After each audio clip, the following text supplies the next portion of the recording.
I'm in the back. Look.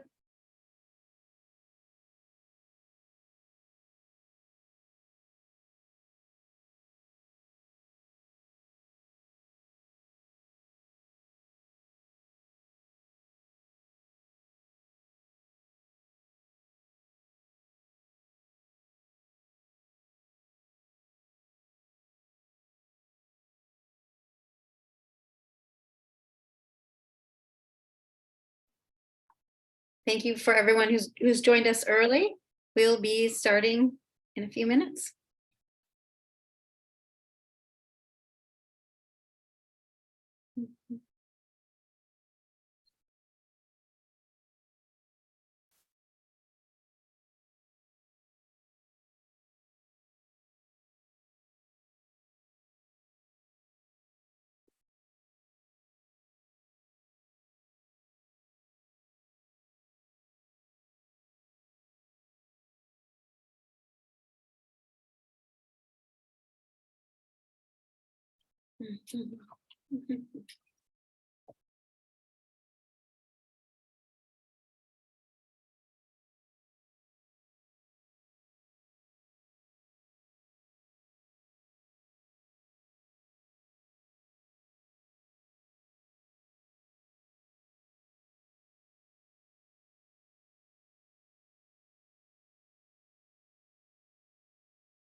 Hi, everybody. Hi, Will. This is Stacy. How's it going? Do you mind making Margot Nee, who's in the attendees list, a panelist? She is attending instead of Nicole from CityBridge. Will do. Thank you so much.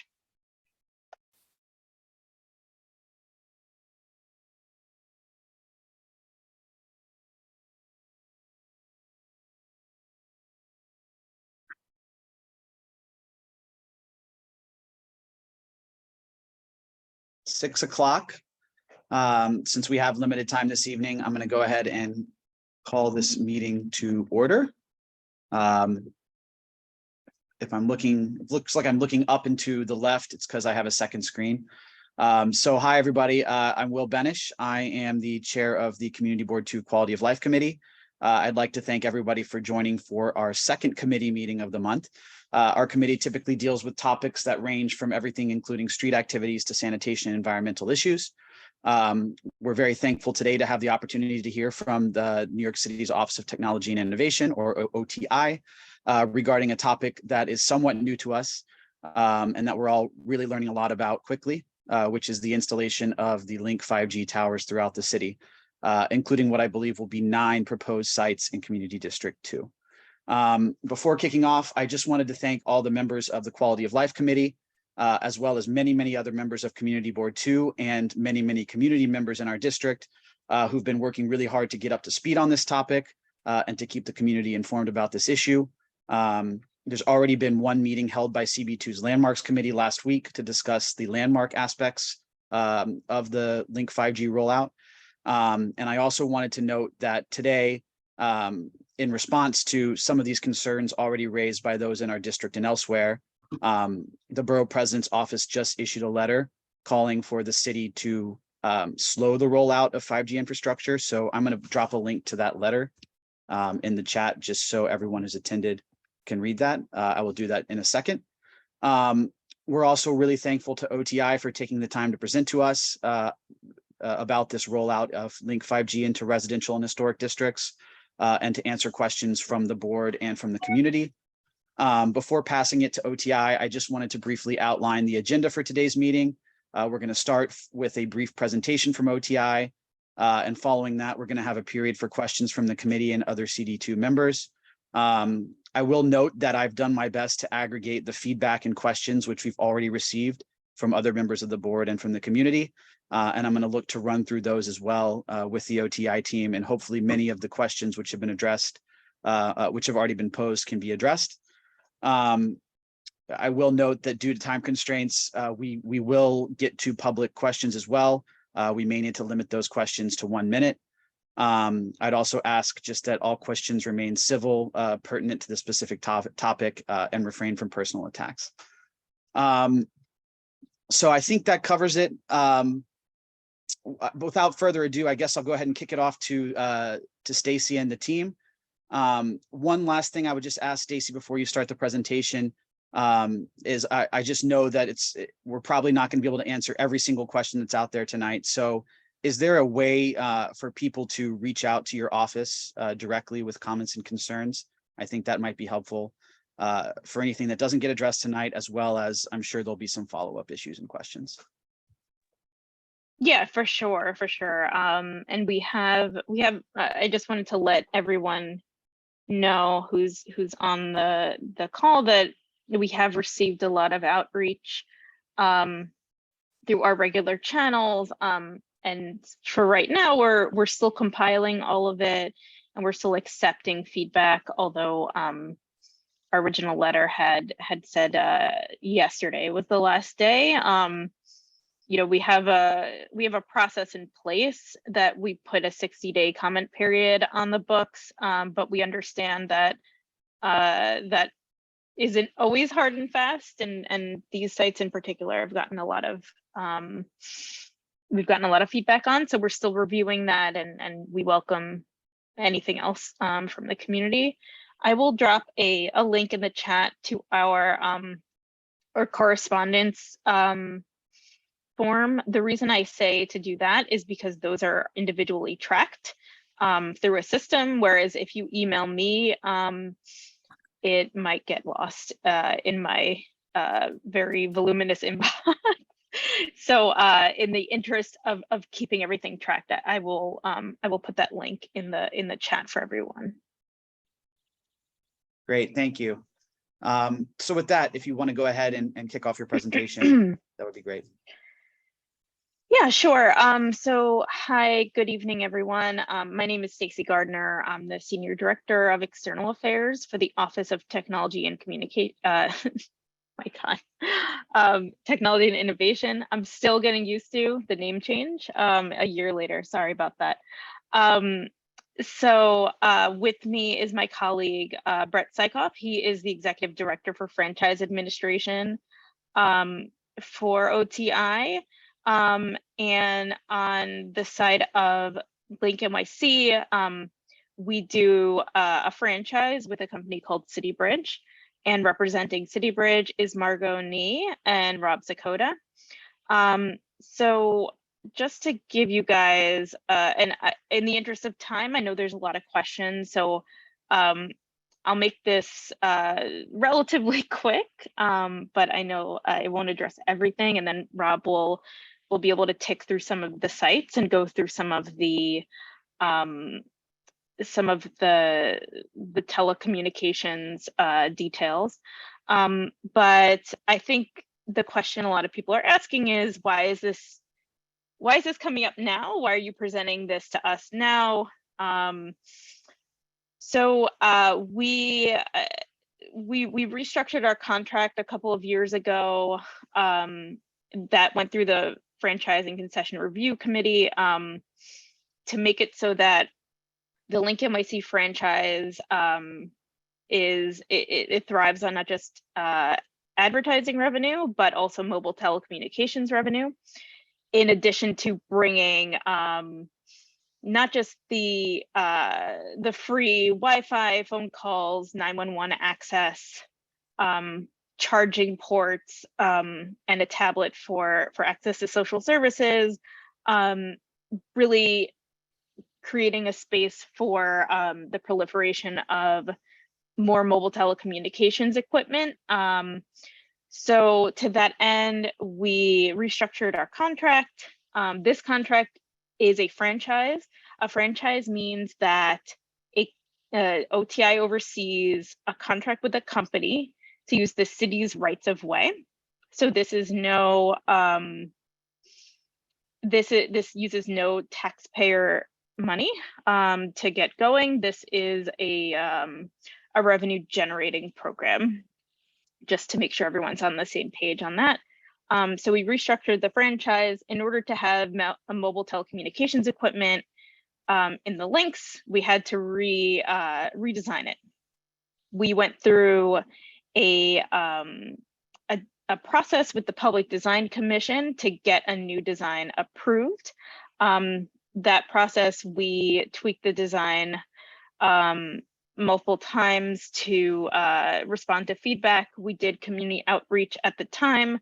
I understand that most of the time, you know, unless it's looming in your neighborhood, it's something that's coming, it's probably not going to be of the utmost concern to you yet, but we did have a public process there. And then, you know, we're doing a 5-borough rollout. So as of right now, there's about 20 community boards that have open comment periods. So it's not just Manhattan, it's not just you guys, it is all boroughs, several communities in those boroughs, and we have a memorandum of understanding with the borough presidents that we provide a 60-day comment period to the community when we are proposing new sites. So to get to the point that we are, CityBridge identifies sites. They test it for over 100 siting criteria. So a LinkNYC kiosk cannot be too close to each other. They can't be blocking the sidewalk. They can't be too close to a tree pit or a fire hydrant or a curb cut. All of those types of things. So all of those distances are measured. They bring those sites to us. We vet them ourselves. And then if it's meeting all the siting criteria that is laid out in our franchise agreement, then we move forward with bringing them to the community. They are brought to the community as proposed sites, which means they're not a done deal yet, meaning these are where we think Link 5Gs can go. Sometimes we have to move the site based on environmental factors, such as, you know, maybe something underground isn't working when we need to construct. Other factors are also considered as we collect community comment. And so that's why we're here. So we're here to listen to what people think about these specific sites. I know I didn't get to everything. I just want to kick it over to Rob to kind of click through those so that we have that out there, and then we're happy to take some questions.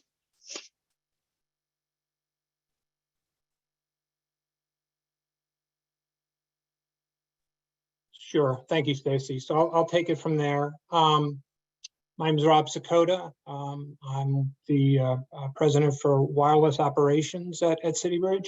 I'll take a few minutes to go through a map and then some photos of specific sites that we're proposing.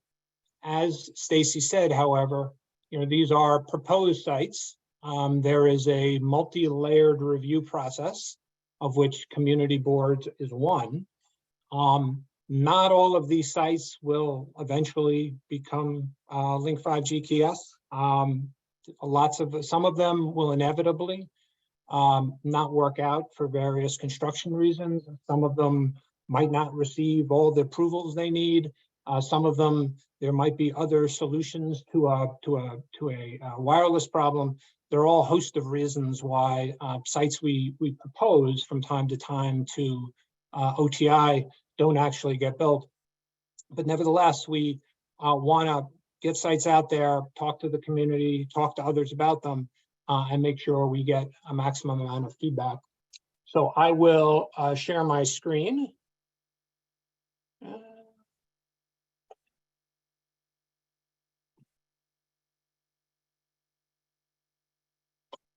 And hopefully everybody can see my screen with a map of Community District 2 on it. The Community District 2, I'm sorry, is outlined in the orange on the left. There's different indicators on the map. The darker shaded or gray shaded area represents historic districts within your community district. The purplish diamonds represent existing Link kiosks that are already installed, all of which, at least on this map, I think are the smaller version that you've become familiar with, about 9.5 feet tall. And then the larger blue squares are the 9 sites that were proposed on the letter that Stacy sent out to the community districts and other elected officials back in October. So I'm going to walk through. Rob, is there any way you could zoom in on your screen a little bit? Hold on, let me see.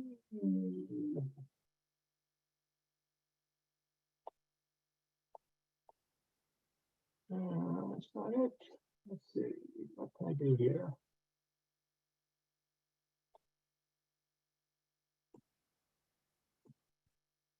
Right there at the top, there's a little plus and minus right above where it says sign yourself. Right above that, you should see a plus. And my screen is obscured here. Hold on, let me get rid of this. Okay, got it.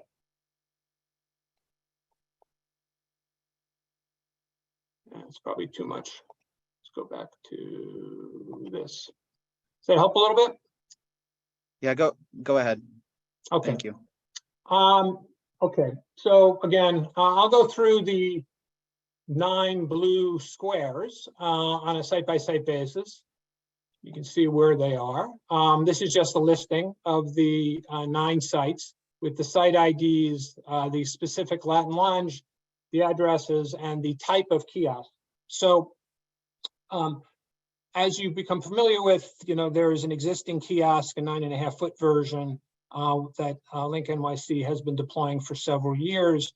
The next phase of the program will be the larger Link 5G kiosk, which is approximately 32 feet tall. It comes in 2 different versions. One has an ad screen and one does not have an ad screen. In many instances, we don't put an ad screen on because of siting reasons or others.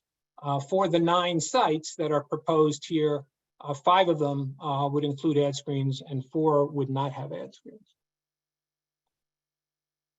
The first site here is at 108 Gansevoort Street. This is across from the Whitney Museum. The site had initially actually been proposed on the other side of the street, adjacent to the Whitney Museum. after some discussions with the Whitney Museum about various issues, underground vault issues that there might be on that side of Gansevoort, we have proposed to essentially go across the street. That we may or may not have the same construction issues on that side, but that is the current proposal. Next site is on the corner of Jane and Greenwich. Essentially, it's really just around the corner on Jane from Greenwich, just a few feet in, where the blue arrow is on the left, and the indication shows where the kiosk would go. Next site is on the corner of Greenwich and Bethune. I guess this one is on Greenwich itself. Again, you can see where the blue arrow, where the proposed kiosk would go. Next site is on the corner of Bethune and West Street. This one is actually on the corner on the Bethune side, where the blue arrow is shown. Next site is it's listed here as 100 Jane. It's actually on the corner of Washington Street and 12th. I believe the building that's portrayed here is 100 Jane. That's why it has that address.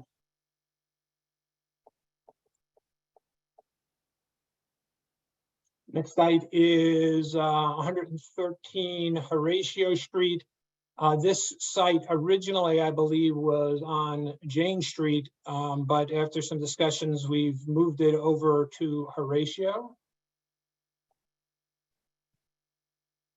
Next site is 100 Horatio. It's actually in front of a building which is, I believe, 99 Jane Street itself, but is on Horatio. I think it's maybe listed on the, it was originally listed on the Greenfield letter as 99 Jane because that's the building, but it's actually on the corner of Horatio in Washington.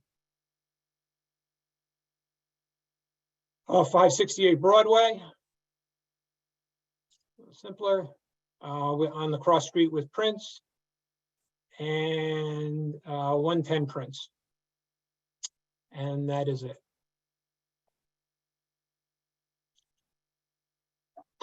So Thanks, I know Rob. you have a large number of questions that you sent to us that, again, Stacy, we're happy to go through. Just sort of let us know how you want to go through this. So thanks again, Stacy, and thanks, Rob, and Margot and Brett as well for joining. Yeah, we tried to aggregate a number of the questions that we received from the community and from the board. Maybe let's just start out with the siting locations. We had a lot of questions about how exactly these sites were chosen, why there are so many sites that are clustered together. Can you talk about how those sites were chosen and specifically the clustering? So what were the different criteria? Sure, I can handle that. So the sites were chosen largely for two purposes. One is to enhance mobile phone coverage where mobile phone carriers or carrier in some cases believes that its current ability to provide service is either lacking or it foresees in the near future that it will be lacking. If you could imagine the area, especially the area up near the meatpacking district in the northwest portion of the community districts, obviously that's a fairly high volume pedestrian area. There are lots of people coming in and out off of the High Line in the meatpacking district. And the view is that there's probably a need, or there's definitely a need for additional mobile phone coverage. We also cite the kiosk with the notion of basically helping to extend the free Wi-Fi coverage that we have in the city. All of the Link 5Gs, like the original links, provide free Wi-Fi.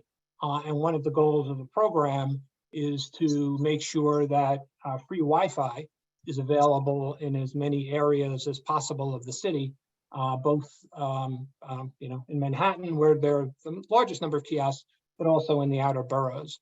So those are really the driving decision makers in terms of how these sites, at least, were chosen. So was it that you essentially asked the carriers, Verizon, AT&T, et cetera, where they wanted service, where they wanted these 5G towers to be? Is that basically, and they said these areas are where we need them the most? They essentially, there's a continuing process with carriers where they're always looking at all of their options to provide enhanced coverage. In many instances, they're using rooftops. Obviously, that's the traditional way of providing service in New York. Over the last few years, they've also been using some of the light poles to provide service, and that will continue to be a mechanism by which they'll extend their coverage. And the Link 5G is another sort of tool in the arsenal for them to be able to figure out how do they ensure that their coverage and their capacity of the service remain strong. And as 5G mobile phone services are rolled out, they have a different characteristic, I would say, than prior generations of mobile phone services. And one of the features of 5G is that in many instances, it's not going to work particularly well, in some cases, from rooftops. It is more of a street level service. So I would imagine that over the next few years, many of the 5G services will be rolled out at a pole top or a 5G level, a 5G Link 5G level. Okay. So basically the process is you using data from carriers and from other sources would identify the sites, you pass those sites to OTI. OTI doesn't play any role in identifying the sites. It's all CityBridge, correct? There is input from, well, when we go through the sites, first thing we do is go through the siting rules that exist. As Stacy mentioned, there's a very large number of siting rules with respect to where these can be placed. Once we provide them to OTI, we go through a discussion with OTI and get feedback. In some instances, OTI will come back to us and indicate that perhaps they have a disagreement and we're in violation of the siting rules. Or in some cases, they may say that notwithstanding the fact that we're in compliance with the siting rules, there's XYZ factor that folks hadn't considered in the siting rules, and they think things should be moved. So it's an iterative process. Okay. Yeah, you mentioned some of these other 5G installations that are not part of the Link 5G project. I've noticed there's one on my street on top of a street light. So maybe a question for OTI. I mean, is there any sort of it seems a bit uncoordinated. I mean, is there any sort of coordination between the Link 5G program and these other installations that are being put up either by you or perhaps some other entity? And is there sort of a master map or tool that we can use to keep track of this? Because I've been sort of looking at maps in various publications. They seem out of date. I haven't seen anything that sort of aggregates all of this info. Can you talk to whether there's sort of coordination between this program or amongst this program and sort of the other agencies or entities that are putting up other 5G towers? Yeah, for sure. So we actually oversee that franchise as well. And my colleague Brett is involved in both of those. So what you see on pole tops is we call that mobile telecommunications franchise. We have contracts with, correct me if I'm wrong, Brett, we have 12 companies with whom we have franchises to deliver mobile telecommunications equipment on poles throughout the city. There's this program has been going on for over a decade, and there are literally thousands of them everywhere in the city. They have been primarily used for 4G service for the last many years. If you have seen a newer installation, and I will, I need to bring up a slide so you guys can see all the differences between the installations. And I'll do that right as soon as I turn it over to my colleagues. But that franchise is for existing structures. So you have seen them on probably a light pole or a traffic light or a utility pole. Utility poles are a little more an outer borough thing, but the companies take an existing pole, add an attachment to it, and what you see at the top is a shroud for 4G or 5G equipment. And then to get to your question about coordination, so and I can turn this over to Rob in a second, but the mobile carriers, you know, they for the 5G rollout have indicated that they need more sites for the proliferation of 5G. So it's not really an either or type of thing. It's an and, right? So in places where there aren't poles to reserve, or there haven't been private owners who are doing rooftop installations, there can be gaps in infrastructure, and you know, just to step back a little bit too, I mean, all of the cell phone service that we all enjoy all the time comes from somewhere.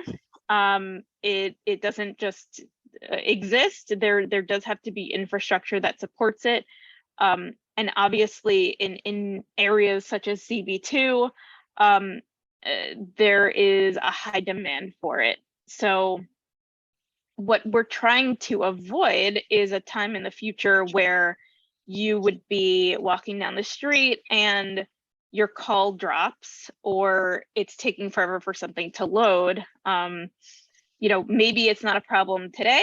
It could, or the carriers have indicated to us that it could be in the future based on their projection of demand. So that's kind of the idea behind that. Okay. And Rob, if you wanted to add anything. I mean, again, is there any sort of map where we can view this info? Because it's sort of hard for us to opine, you know, on locations without kind of knowing what the existing coverage is. I mean, I know from my personal experience that I think pretty much anywhere in our district, I never have issues with coverage, but it would be easier to comment on sites if we could look at a consolidated map and say, well, it's clear that this area already has great coverage, so maybe it's not as justified to put a site there. Is there anything like that available? So we have on open data, we have of course the LinkNYC sites.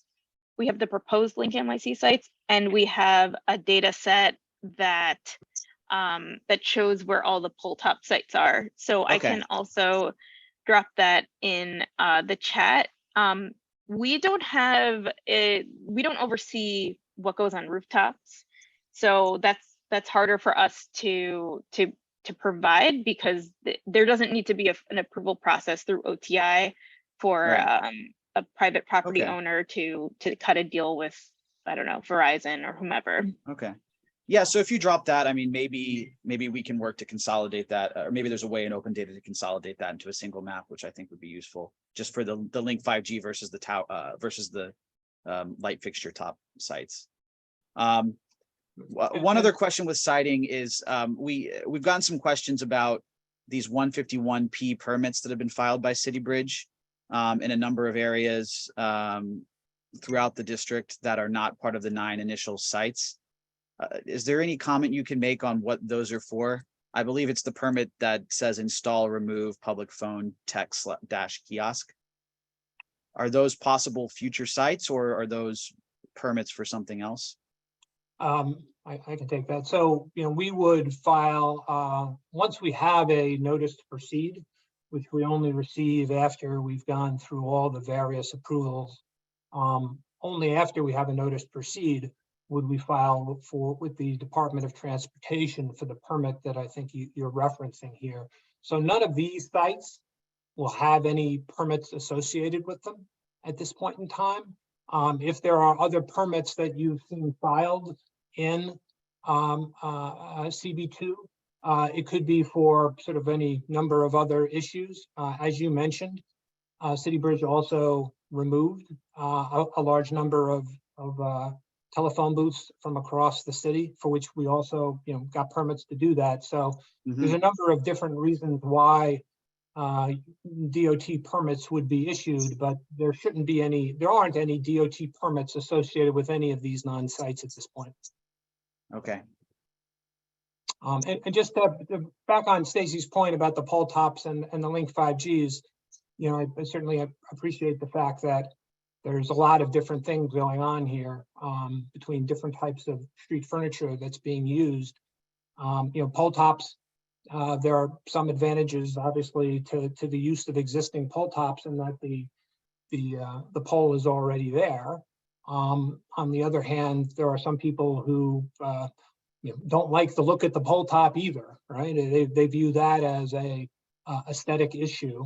The Link 5G, while it does is a new structure that didn't exist before, like I said, CityBridge has also removed thousands of payphones throughout New York City. So on a sort of net basis, I don't think we're taking up any more street space than we had before, but I certainly recognize that the Link 5G takes up a new space where we're on the street that hadn't been done it either before. But the one benefit of the Link 5G versus the pole top is that it's a structure that's designed for mobile coverage. So you can have probably up to 5 carrier radios in a Link 5G. And, on the pole tops, you might get 1, you might get 2. So pole top installations at some level are less efficient than a Link 5G. And you might have, 3 or 4 different pole tops that would do the same thing as the Link 5G. And the pole tops obviously don't give free Wi-Fi, which is important to many New Yorkers. It doesn't give free phone calling and other services that many New Yorkers depend on. Yeah.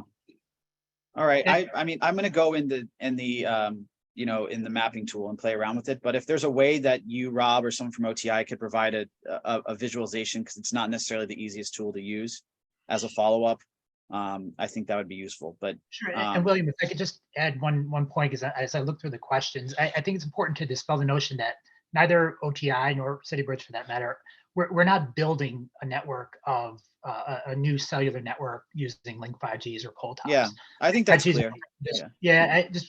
So they're strategically being placed to supplement the existing cell sites that are generally on rooftops. Yeah. So the notion of a master plan or kind of some sort of larger long-term view is probably, you're not going to glean too much from seeing where all the pole tops are versus the Link 5Gs and then make a determination as to where the additional coverage is needed. But yeah. Okay. Thank you. Yeah. Maybe we could move to the equity issue, and we've gotten a lot of questions about the equity issue. If you look through, all of the OTI literature and presentations that you guys have put out, talked about equity and the digital divide as being a key driver behind this entire program. I think 90% of the sites have to be outside of Manhattan below 96th Street. It seems to me what you're saying is the ones being proposed in our district aren't really part of that equity program. It's really based on what the service providers are saying. I guess, is that a fair assessment? And then my second question would be, do you have kind of exact numbers for the total number of kiosks that you're proposing citywide? And then how many of those would eventually be within CD2? Sure, I'll take that, and then I can pass it over. But so as I said, this is a 5-borough rollout. I am getting questions from all over the city. The equity districts, which are in Manhattan, we have CB3 and we have CB12. So in the contract, the way that the equity districts work is that there's a certain minimum of kiosks that must be installed over the life of the franchise in those districts. So it doesn't say we shouldn't or can't build anywhere else. It just means that the city decided that there were certain areas that we wanted to steer the franchisee in, to make sure that areas that A, did not have any links before, and B, have a lot of other factors that need to be considered for connectivity, were enshrined. So that's what the equity districts means. And then I'm sorry, what was the second part of your question? Can you speak to the, it's part of the master plan. What's the total number of these Oh, that yes. are slated to go in the city, as So- well as in our district? So 4,000 total. There are already approximately 2,000 in the ground. So we're talking about all the ones that had already been deployed, plus additional once we restarted the deployment last So year. if there's 4,000 total, then you could theoretically have up to 400 in Manhattan below 96th Street, right? 200 because it's Not it's- really. Yeah, go Yeah, ahead. it's the incremental. So, William, so there's gonna So be 200, 2,000 okay. new kiosks, Okay, of which 90% of those new locations need to be either above 96th Street in Manhattan or in the outer boroughs. So that would leave a maximum number of 200 new locations below 96th Street in Manhattan. okay. And do we know how many of those are planned for Community District 2? We don't have any specific count at this time. You know, I think what's happening now, we've proposed here 9 sites. As I said, I don't think all 9 of these will eventually become kiosks. There will be reasons why a number of these would fall out in any event. I think we proposed at this point over 600 different sites to OTI over the last year or so. So 9 is, it's not nothing, but it's a relatively small number so far. Okay, In terms of your question about equity, I certainly understand that the coverage in, people may believe that the coverage in Manhattan 2 is better than in other areas. And certainly I would suspect that it's not considered a digital desert by any stretch of the imagination. But at the same time, you know, one of the goals of the program is to have free Wi-Fi throughout the 5 boroughs. And that means in places, even where, in some cases where there's okay coverage, we want to make sure that, you know, New Yorkers who depend on free Wi-Fi can go to all areas of New York and expect to receive it, not have walled off areas of, you know, some places in Manhattan where people say, you know, we don't want these things. So I think equity speaks definitely to where we're placing the kiosks in the outer boroughs. But it's also important to keep in mind that people from the outer boroughs come to Manhattan below 96th Street to work, to shop, to do different things. And we want to make sure that those people have access to the Link 5G services as well. and is the rollout in these equity districts being done concurrently? Like, it would seem to make sense to do that first. Essentially, it's all being done concurrently. Okay. Of the, frankly, of the 96 Link 5G kiosks which have been installed to date, 10 of them are below 96th Street. I think all of them are located in Manhattan 3 on the Lower East Side, which, as Stacy mentioned, is an equity district in itself. But the rollout is going out simultaneously across all of the 5 boroughs. Okay. And to speak to what Brett asked me to bring up before, these are the structures that we're talking about. So you're all probably very familiar with the original LinkNYC kiosk, which is all the way to the left. And the one to the right of that is the new Link 5G kiosk. I believe that is an actual site. It does not have a screen yet because we're dealing with some supply chain issues. And then the second from the right here is a 4G mobile telecommunications pole top attachment. And all the way to the right is a pole top 5G attachment pursuant to our mobile telecommunications franchise. So everyone has a view of that. Yeah. Yeah, Stacy, you might want to check your audio. It was coming through a bit gravelly. Oh, okay. So I want to move on to some of the safety related issues that have been expressed. Can you talk about what studies have been done regarding safety around radio frequency EMFs emitted by these towers? Has there been like an environmental impact study? Have there been medical studies that you're using? How, what is the range, kind of the circumference or radius around these towers that, these towers are emitting these radio frequency waves? Can you talk about that concern that people have? Sure. And can folks hear me okay? It's still kind of gravelly. Maybe turn off your camera. Just turned off my That's better. That's better. Okay, can folks hear me? Yes. That's good. Okay, sorry about that. So in each of our franchise agreements,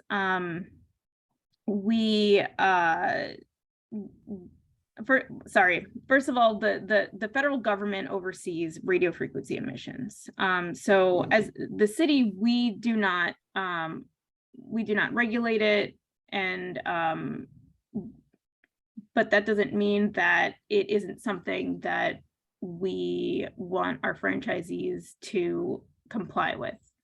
So in each of our franchise agreements, we have we are able to make the franchisees comply with the FCC regulations, and we can hold them to the standard through independent testing.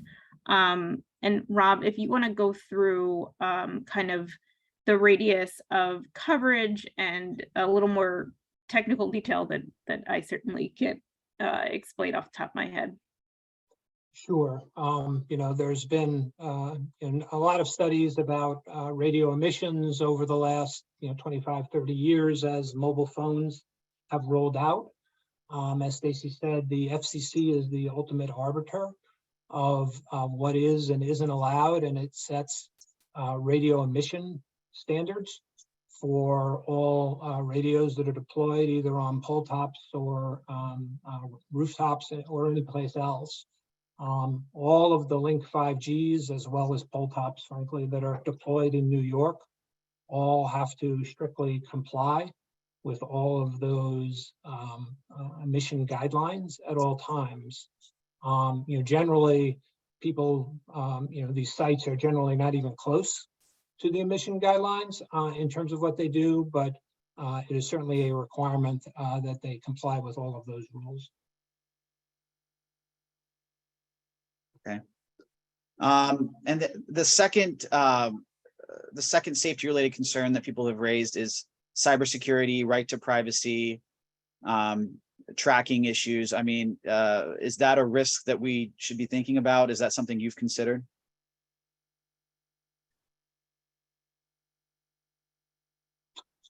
Let me take that, Stacy, or do you want to? Can folks hear me?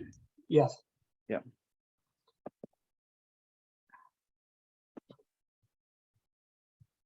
We can hear you. Oh, okay. Sorry about that. I'm trying to troubleshoot my headset. So we have a very strong privacy policy in place with CityBridge. It is part of the franchise agreement. They have to abide by it, just like all the other terms of the franchise agreement.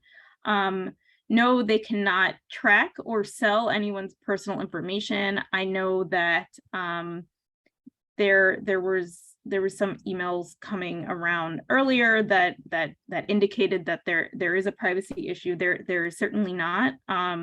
We have the privacy policy in place. It explicitly says that they can't. And that is not something we compromise on, which is privacy. The Office of Information Privacy was recently put under the Office of Tech and Innovation within the last year. So it's really something that's like baked into what our agency does as well. So we do take it very seriously. There are no concerns there.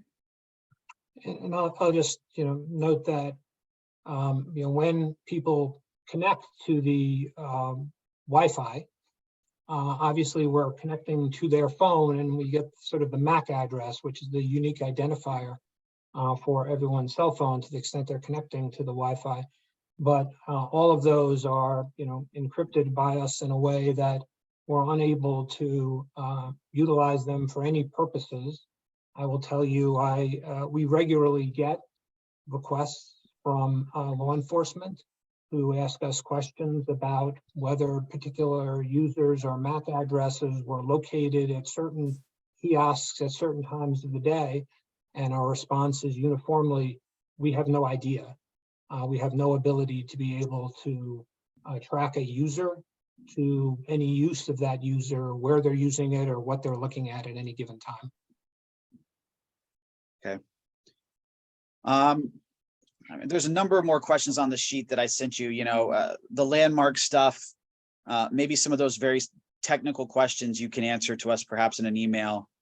I wanted to see if there's anyone on the committee or board that would like to ask a question that has not been addressed yet. Frederica, please go ahead. Thank you. I'd like to understand very frankly whether you have one mission or two missions. Is your mission to fill the gap for underserved neighborhoods, or is your mission to create ad revenue for the people who advertise on these polls? So those two things go hand in hand, right? It's a franchise. A franchise means that a company is paying the city for the use of the rights of way. There's no taxpayer dollars invested, right? So what that means is that the revenue needs to come from somewhere. Advertising is one of those things, and so is essentially rent payments on the space for mobile telecommunications. So frankly, it's both, but it is a trade-off where we're getting services for the public. We're not investing city money, and that, OTI has the authority to administer those. And as I mentioned when I went through the actual deployments of the kiosks, a number of them have no ad screens. So, I think the answer to the question is both. And, obviously we are trying to generate ad revenue to support the program, but we're also trying to improve the mobile phone coverage in New York. We're also trying to spread the free Wi-Fi in New York. We're trying to make sure that people have access to free phone calling and other tablet services. So we don't view these goals as in conflict. They're all part of the goals of the program. And for the maintenance costs, is that fully borne by CityBridge? Is there a maintenance schedule? Can you touch on that? Yeah, all of the maintenance on all of the Link 5G's kiosks is handled by CityBridge. And so, like, if there's an issue with the graffiti or damaged tower, I mean, how would we go about reporting that? It would be, I think, similar to what goes on today or has for the last several years with the 9.5-foot version of the kiosk. We have various ways that people can reach out to us at help@LinkNYC 311. To specifically go out and fix kiosks that may have an issue, but we also have a regularized maintenance schedule where we visit all the kiosks and make sure that if there's graffiti or if the screen needs to be cleaned or if there's gum in the phone charger, that we fix those issues. Got it. And then is there any sort of revenue sharing with the city? Can you touch on that? I read in one publication that the city's only making about $3 million a year, potentially, on the program. Can you touch on that? Yeah, I can take that. Yeah, it's a revenue generating program, and while we restructured it over time, as I alluded to when we went back to the Franchise and Review Commission, that the projections of the share of the city's revenue was much higher at the outset of the franchise. When we rolled them out, the reality of the situation was that the projections were higher than we had when we were actually able to recoup. So part of the reason why we restructured the franchise was to kind of normalize it, make it a little more realistic based on what we had out there and what we were able to get. So any of the financial issues, I know that has been brought up a lot, that folks might have read about from a couple of years ago. Once we got that franchise agreement amended through the FCRC, CityBridge paid us back a lump sum, and then there's a schedule for them to repay us over several years. It's all laid out in our franchise agreement. I'm happy to share that. I just don't know the numbers off the top of my head, but we are not having. If you're able to share that agreement, I think that would be really helpful. Yeah, absolutely. Will, could I ask a follow-up? Okay. When you got your contract with the city, was it based on your equity program or your ad revenue program? Because I feel that the number of polls that you're proposing for our district, our very well-served district, seems to me to be more ad-driven than equity-driven. Could you answer that? Yeah. So, as we said before, not every site is going to be driven by the equity districts. The equity districts were chosen as places where we needed to focus on the build out. We've been doing build out since we finalized the franchise agreements, the amendment to the franchise agreement mid 2021. So once we got that done, we started rolling out LinkNYC all throughout the city. Again, in this district, we're looking at 9 sites out of 2,000 that we're going to be doing. So it's not as if we're ignoring other districts at the expense of another one. We're doing it all at the same time. And I can tell you, because I'm the one sending out all the letters and attending all the meetings all over the city. We're looking at neighborhoods in areas that have never ever seen a LinkNYC kiosk ever, not even the original type. We're looking at areas that have been historically underserved by all the telecommunications companies. So again, I wouldn't say it's like we're focused on Manhattan at all. And hopefully once we have a chance to read through the franchise agreement, this will help answer some of these questions too. I want to go to Michael Levine, and then I want to get to some public questions before our time runs out. So Michael, please go ahead. Yes, thank you very much. Very quickly, I have a question about the size of the poles. You mentioned the 30 feet, which is substantially taller than the ones we have now, but you also mentioned that some would have advertising and some wouldn't. Would there be a difference in the size if it has advertising and doesn't? And what is the determination as to whether or not it has advertising?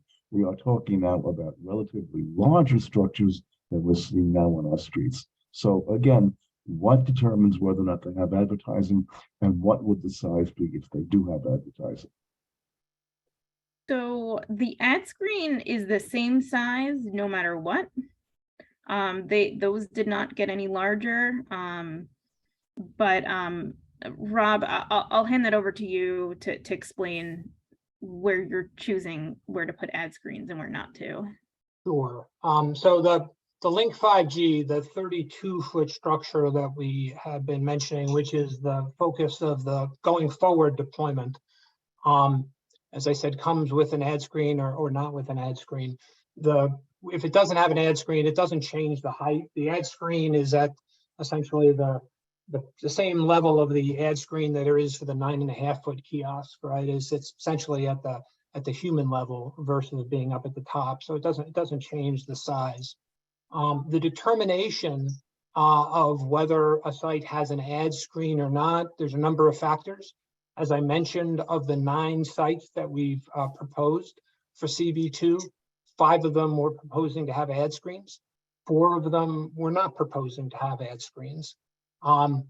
In some instances, we don't put ad screens on because siting rules may restrict it. For example, it's not the case in here, but in residentially zoned areas, we're not allowed to have ad screens at all. Even in commercial areas where we see if we're perhaps in front of the first floor of a residence and someone lives there, we would not put an ad screen there. Or in some instances, we may look and decide that, to comply with the siting rules, if you placed an ad screen, while it doesn't add to the height of the kiosk, it does add to the width of the kiosk at the ground level.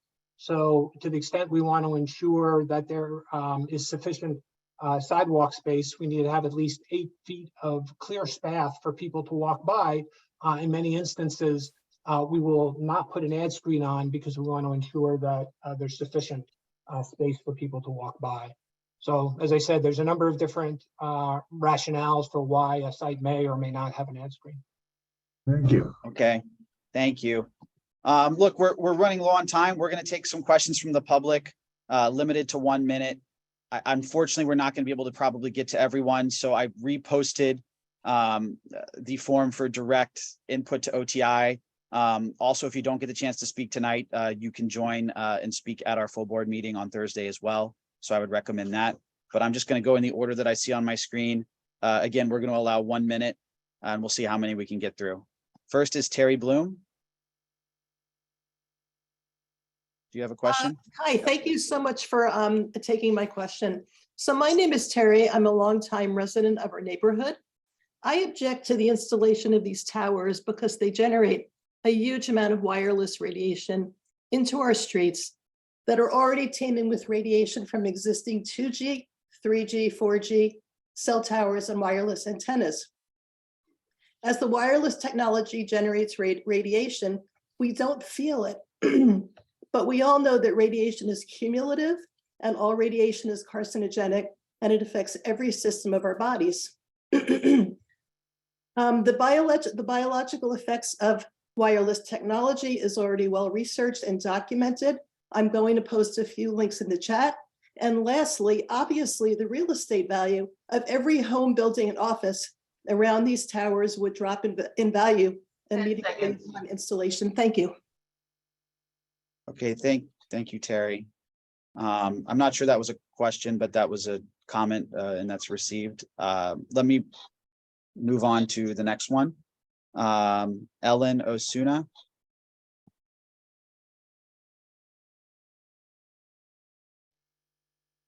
Ellen, are you there?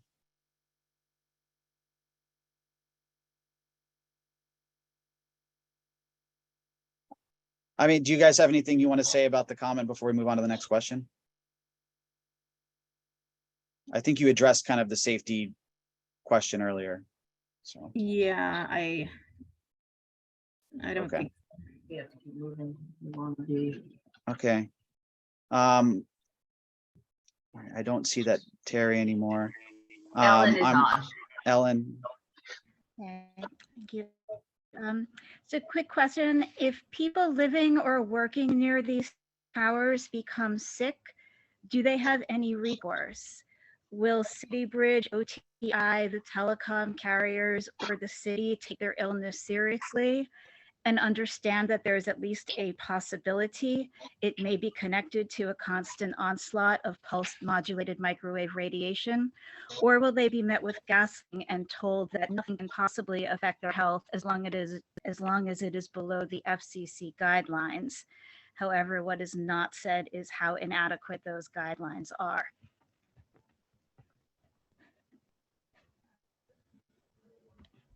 Thank you. Stacy or Rob?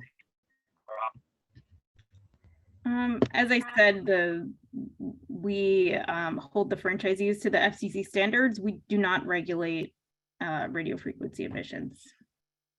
And as I mentioned before, look, there's been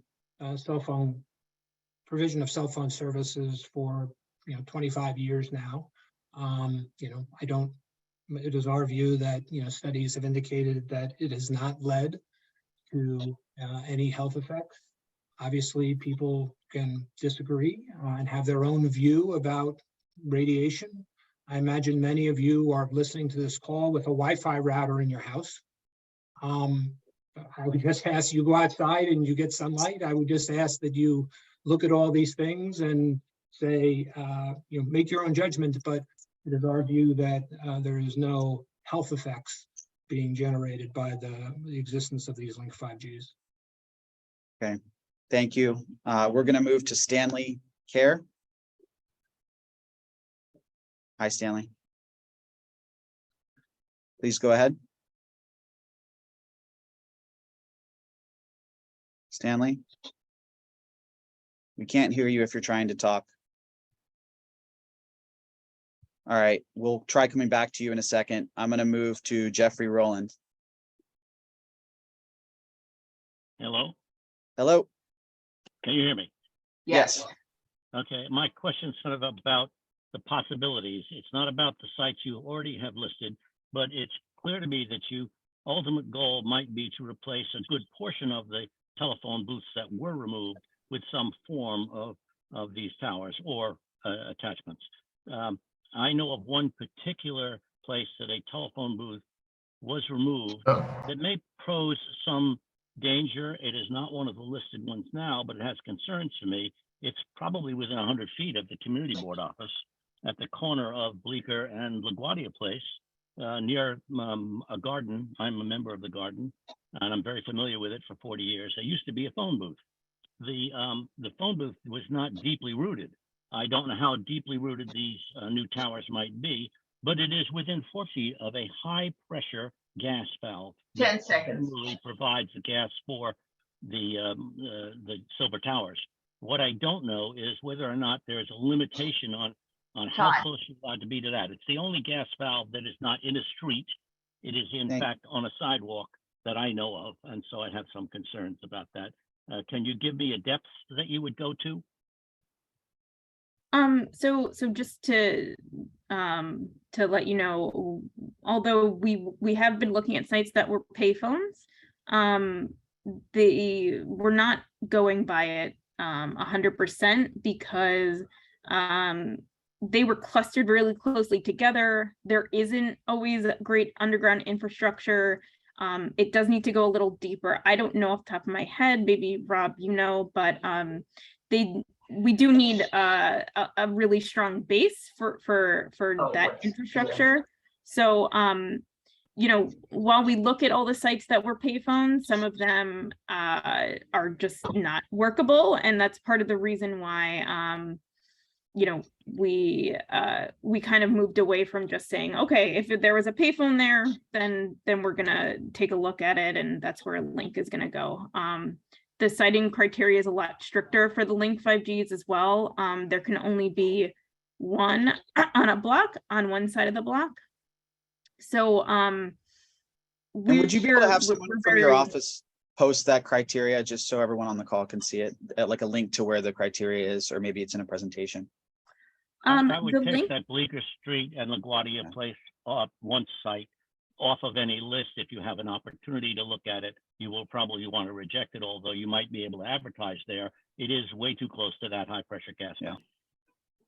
I think as we said before, we propose a lot of sites, many of which never get built. And one of the main reasons why some of these sites eventually don't get built is exactly what the speaker is mentioning, that once the site is explored, we determine that there are underground utilities of other types which would conflict with the foundation of the structure, and therefore, we pass it up. So it winds up resulting in a lot of sites not getting built. Thank you. And thank you, Stacy, for posting the citing criteria. Appreciate it. Okay, Stanley, go ahead. Hello, can you hear me now? Yes. Oh, wonderful. So I'm talking on behalf of two buildings where we're landlords at, that proposed links are proposed in front of. That's 568 Broadway and Prince Street. The other one on Prince Street. So we have, a number of objections, but I want to get to our questions because I only have a minute. How do we know that the links, we've established the fact that, this is not an underserved community, and that, we've established that it's not an underserved community, and there's a reason why they're going in places that are not underserved communities. But how do we know these things work? Because I auto connect to them every time I walk onto the street because I leave my Wi-Fi on, and then nothing works until I have to put my LTE back on. So I don't even, I have a question just at the very base about the feasibility and the effectiveness of the hardware. That's A. B is, how do we know that these stations won't become an attracting point for the homeless? These are very nice communities. I live in the community, and my 10 seconds, please. Thanks. How do we know it's not going to be an attracting point for the homeless? And my final question would be, Stanley, I think we're out of time. So all right, no worries. Thank you. Please go ahead, Stacy. Okay, so about the links working, so the network is monitored all the time by CityBridge, but if there is a link you're trying to connect to and you can't, you can actually put in a 3-in-1 request on that, and we will work with CityBridge and get it fixed.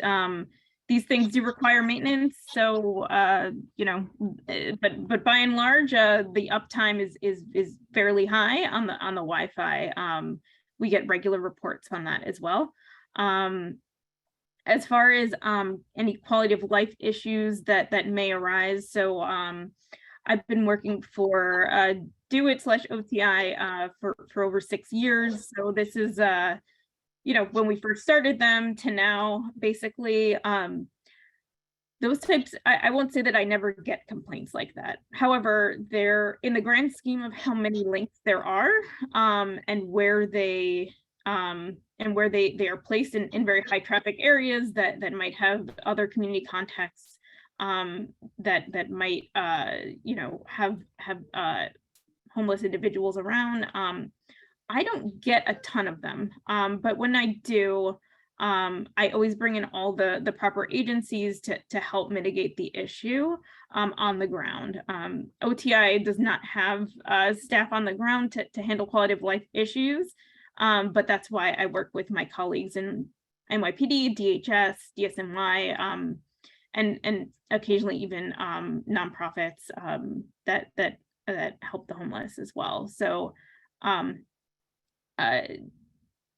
so far and few between, but we do handle them. Is there a chance it's not far and few between, and there's just, has this become such a rampant issue that people are have given up on saying anything? Because that's some of the input I've been receiving. I think, Stanley, we're not really doing back and forth questions. I'm sorry. Again, there are other ways to express this, and we have to apologize. I apologize. Thanks so much. I apologize. I think we have time for about 2 more questions, and then we have to have a short business session also. So the next person I see is Zach Weinstein. Yes, hi, can you hear me? Yes. Yeah, hi, my name is Zach Weinstein. I live at 92 Horatio Street. I've got serious concerns about the massive visual impacts that these very large structures are going to have on our streets, and I'm very concerned about the completely opaque procedure which seems to be being used to cite them. But I have 3 specific questions, couple of specific questions I'd like to ask. There are 3 sites that were listed on the New York City Open Data site as of the end of December, but which then disappeared at the beginning of this month. Those sites are at 99 Jane Street, 100 Jane Street, and 445 West Street. Can someone confirm whether those sites are still being considered as part of this round of applications, or have they been dropped? Next question. Page 34 of the LinkNYC Link 5G design document states, quote, The Landmarks Preservation Commission must review any site in a historic district, and no new franchise structure shall be erected parallel to a landmark site. Can anyone 10 explain seconds. what that language means? Last, the pole top antennas are themselves very visually obtrusive. And is there any process for public comment on those siting? Will there be any public notification of where those pole top antennas are sited finally? And will there be any landmark oversight of siting those antennas into landmark districts? Thank you. Okay, I'll take those one at a time. Hold on just a second. Okay, so the 3 sites on open data, I believe, Rob, you addressed this at the top, but if you want to run through this, the few sites that were either remediated slightly, meaning we actually got feedback that was helpful to us in figuring out where the siting would happen, and we updated it, or we just updated the address to better reflect where the actual site would go. Yes, the only sites, I think those 3 sites were, in some cases, as Stacy said, moved because there were particular issues at that site. In other cases, we're probably still at the same site, but we've got a different address listing. But the definitive list are the 9 that sites that I went through on the beginning of this call, and we can provide you a copy of that presentation so that you know precisely where each of the 9 sites we're proposing are. And we'll update open data if it hasn't been done yet, because the map really shows you the latitude and longitude of where it's going, and obviously an address doesn't always show you precisely where, if there's a large block face or it wraps around. So we'll make sure to do that as well. In terms of there was an LPC question, which is, there is a separate process for any sites located in a historic district. And in this case, I believe 5 of the 9 sites are in a historic district, so they would separately. And I'll just add, that was discussed at a landmarks. These issues specific to landmarks were discussed at a landmarks meeting earlier this week, CB2 landmarks committee, and we're going to try to incorporate all of that into a resolution. The question was specifically erected parallel to a landmark site. This came up at the landmarks committee hearing, and nobody knew what it meant. There was a lot of confusion. What we are doing is parallel to a landmark, a specific landmark, as opposed to historic district, is there would be no link 5G on the street adjacent to that landmark or directly across the street in either direction if we're in a corner. To that landmark. All right, I'm going to move on to our last question. And what about the pole top antennas? Is there any siting procedures for those? So that is a different process. We do have, and I can drop it in the chat again. We have a list of sites that are proposed or approved throughout the city. And notification goes out on those if they are proposed to be 10 feet or closer to a building line. Okay. Our last question, we have to have 5 minutes for a business session, is Anna. And then we're going to do a 5-minute business session after that. Anna Markham. Hello, my name is Anna Markham, and I am representing Village Preservation tonight. We are opposed to proposed design, locations, and oversight systems outlined in the LinkNYC 5G program, as stated in previous OTI presentations, which make clear that external input is purely advisory and all limitations to siting are subject to waiver by the commissioner in their sole discretion. On top of that, we have a few other questions.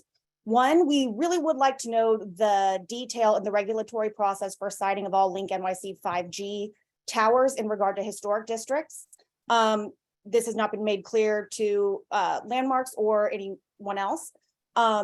What is the time frame for the historic district appropriate designs as required in the resolution from the Public Design Commission approving the original LinkNYC design? And what would the timeline be for replacement, also required in that same resolution? I would also like clarification on the advisory and sole discretion of the commissioner notes in regard to regulations in the previous OTI presentations. Could the commissioner veto recommendations made by other city agencies such as the LPC? And finally, we, like a lot of other people, I believe you've already answered this, are curious as to the reasoning behind the chosen locations of the LinkNYC 5G towers. As you've discussed in previous questions, I do think that making those maps available via open data would be very helpful in allowing folks to understand that. But those are the questions I have. Sorry for running through those, just trying to make the most of my 1 minute. Thank you.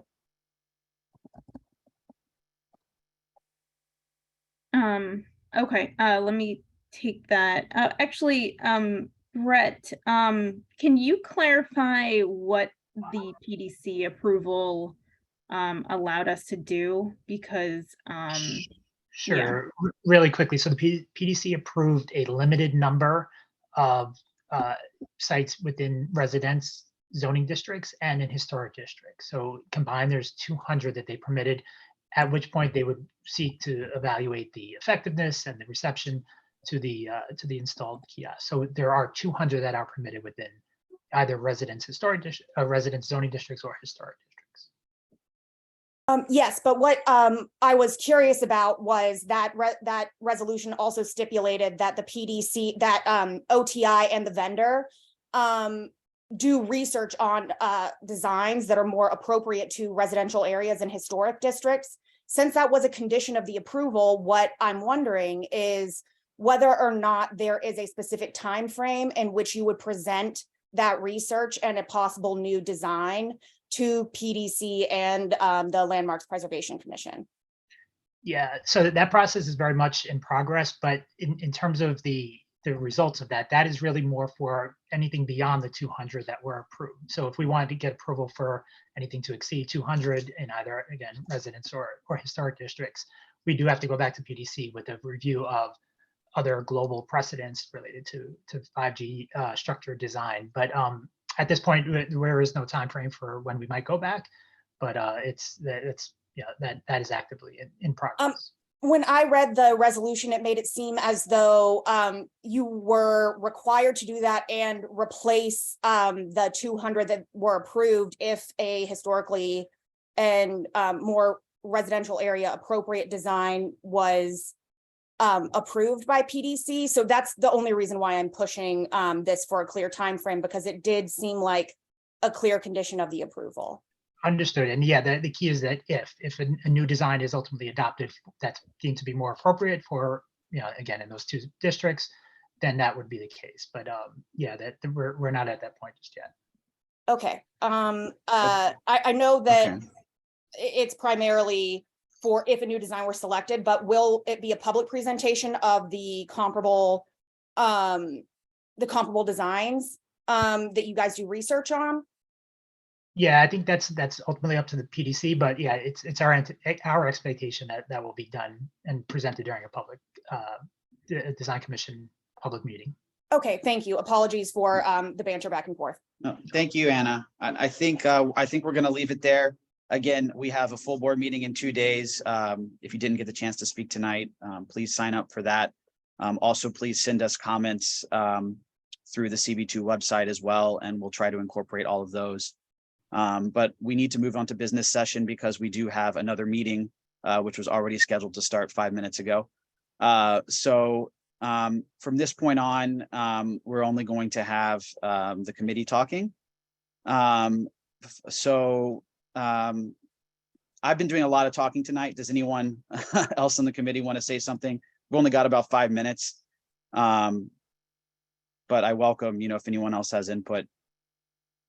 Hey, Will, you're doing a great job. Covering a lot of territory. Thanks. We did cover a lot of territory. I would propose, there's a lot of information to digest. It feels to me like the public is still getting up to speed. There's a lot of concerns that honestly we need more time to drill deeper into. So I would probably support some resolution essentially in line with what the borough president put together, slowing down the process, having more reviews of various aspects. You know, to me, I divided it into different categories. The siting, locations and plan, equity issues, timeline process, landmark specific issues, safety issues, economic issues. All of these are things that were touched on tonight, but I think need more time. So how would the rest of the committee feel about drafting a resolution, essentially highlighting all of these concerns and issues that the public and community board members have raised, and essentially in line with what the VP is doing, calling for, you know, an extension of this time period and more time to review each of these issues. Well, is this Something to that resolution, vein. Yeah. is the resolution coming before the full board in 2 days? Yeah. Yes, it's going to require some work over the next That's day or two. A lot of work on your part. Thank you. But if we can agree in principle, I'll work to make sure it incorporates as much as possible from tonight, from all the comments we received to the CB2 website. And then we can take it from there. So would anyone on our committee be opposed to that approach?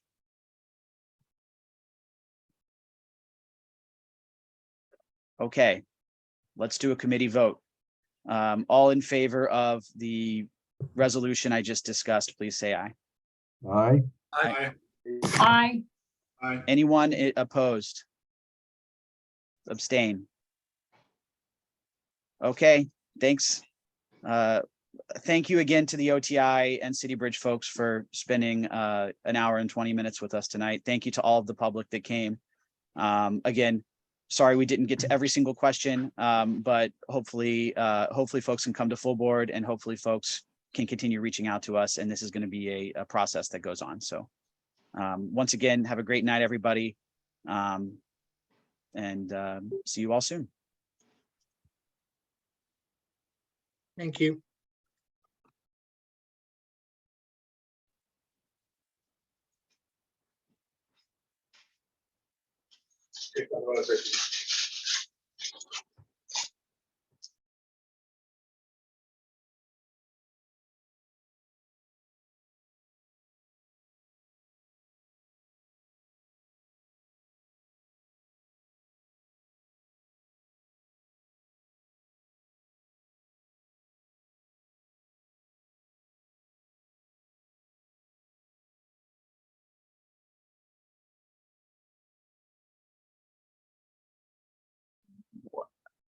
Okay, I think we're done. I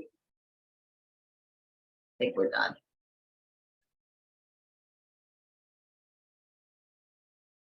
We must be.